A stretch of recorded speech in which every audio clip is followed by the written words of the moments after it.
आज माहेरी येऊन झालेला दुसरा दिवस आणि माहेरी आले खूप दिवसानंतर, त्यामुळे माझे तर खूप लाड पुरवणं चालू आहे. काय खायचं आणि काय नाही हेच विचारणं चालू असतं. मग मला खायची होती फिश, मग पप्पाने आणलेले आणि मम्मीने छान अशी काळ्या मसाल्यामध्ये माशाची भाजी बनवलेली. आणत असतात पण त्यांना कसं आणायचं हे काय माहिती नसतं. मग त्यांना लोक फसवतात आणि कधी कधी इसरलेले मासे देतात आणि ते कडूच लागतात. मग त्यामुळे सगळा मूड ऑफ होतो. मग पप्पाने आणले होते आणि मम्मीने छान भाजी बनवलेली. त्यानंतर जेवण ते केलं, सिंपल असं रेडी झालो आणि आम्ही निघालो संजयनगरला जाण्यासाठी. ताईची मुलगी आली होती आम्हाला घेण्यासाठी, तिने घेतलं आम्हाला आणि निघालो संजयनगरला जाण्यासाठी. तरी कशासाठी चाललो आहे हे तुम्हाला पुढे कळेलच. रस्त्याने जात असताना ना एवढं भारी वाटत होतं, कारण जिकडे तिकडे सगळीकडे लाइटिंग लागलेली आणि ह्या मुलांनी तर हद्दच केली. क्रेनमध्ये बसून मस्त असं झेंडा फडकवत होते. सगळीकडे निळं वादळ पसरलेलं दिसत होतं आणि खरंच सणाच्या वाईब येत होते. आणि त्यानंतर कियानने ना नटूच्या मागे म्हणजे त्याच्या दिदीच्या मागे एवढा नाद लावलेला होता ना की हेलिकॉप्टर पाहिजे त्याच्या बड्डेपासनं. आणि निघालो तेव्हापासून पण त्याचं सुरू होतं नट्टूकडे चाललो हेलिकॉप्टर घेण्यासाठी. मग त्याच्या बहिणीने हे ऐकलं आणि लगेचच त्याला गेली हेलिकॉप्टर घेऊन देण्यासाठी. छान असं तिने हेलिकॉप्टर घेऊन दिलं त्याला आणि त्यानंतर मग आम्ही छान असं आणि त्यानंतर मग आम्ही घरी आलो. ताई त्यांना रेडी व्हायचं, ते रेडी झाले, जेवण वगैरे केलं आणि निघालो आम्ही बौद्ध विहारमध्ये जाण्यासाठी. तर इथेच आहे संजयनगरमध्येच. आणि रस्त्याने जात असताना प्रत्येक गल्लीमध्ये लाइटिंग लावलेली होती, पताके लावलेले होते आणि डॉक्टर बाबासाहेब आंबेडकरांचे फोटो किंवा स्टॅच्यू असे लावलेले होते सगळीकडे. एवढे सुंदर डेकोरेशन केलेलं होतं ना, मी तर भारावूनच गेलेले बघून. कारण ताईच्या एरियामध्ये सगळे म्हणजे आमच्या कास्टचे लोक जास्त आहेत, त्यामुळे ना तिकडे खरंच वाटत होता की इकडे खरंच सण आहे म्हणून. नाही तर आमच्या एरियामध्ये तर असं वाटतच नाही की आहे म्हणून, कारण आमचे 2-3च घरं, त्यामुळे मग काय वाटतच नाही.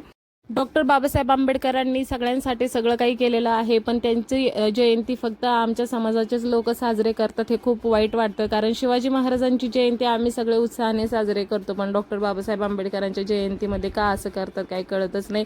सगळ्यांनी मिळून मस्त असा डान्स केलेला.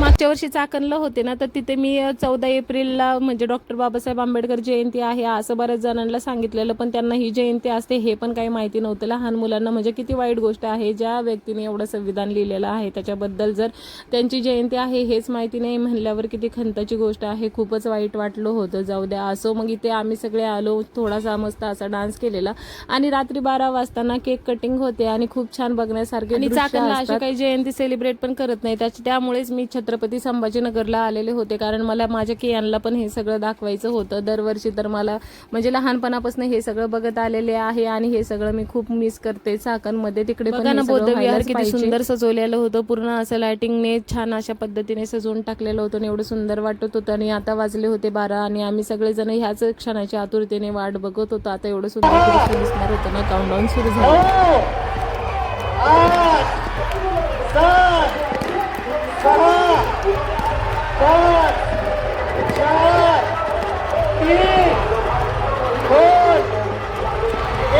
सर्वांचे हात वरती पाहिजे, टाळा व्हायला पाहिजे.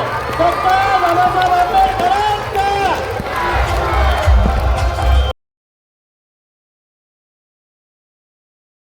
केक कटिंग झाली. डॉक्टर बाबासाहेब आंबेडकरांचा वाढदिवस साजरा करण्यात आला रात्री 12 वाजता. आणि त्यानंतर एवढं सुंदर असं विहारावरती फायर लावण्यात आलं. एवढं सुंदर दिसत होतं ना डोळ्याने, व्हिडिओपेक्षा समोर एवढं छान वाटत होतं ना. खूपच सुंदर. सगळीकडे असं फटाके वाजणं चालूच होतं. रात्रभर हे सगळं चालू होतं. त्यासाठी आम्ही ताईच्या गच्चीवरती झोपलेलो आणि सगळीकडे बघा ना घरानं किती सजवलेलं होतं. एवढं भारी वाटत होतं ना खूपच जास्त. त्यामुळे मी मंडळी पुढचा ब्लॉग तुम्हाला 14 एप्रिलचा म्हणजे डॉक्टर बाबासाहेब आंबेडकरांच्या जयंतीचा बघायला भेटेल. त्यासाठी व्लॉग नक्की बघा. चला भेटूया, बाय.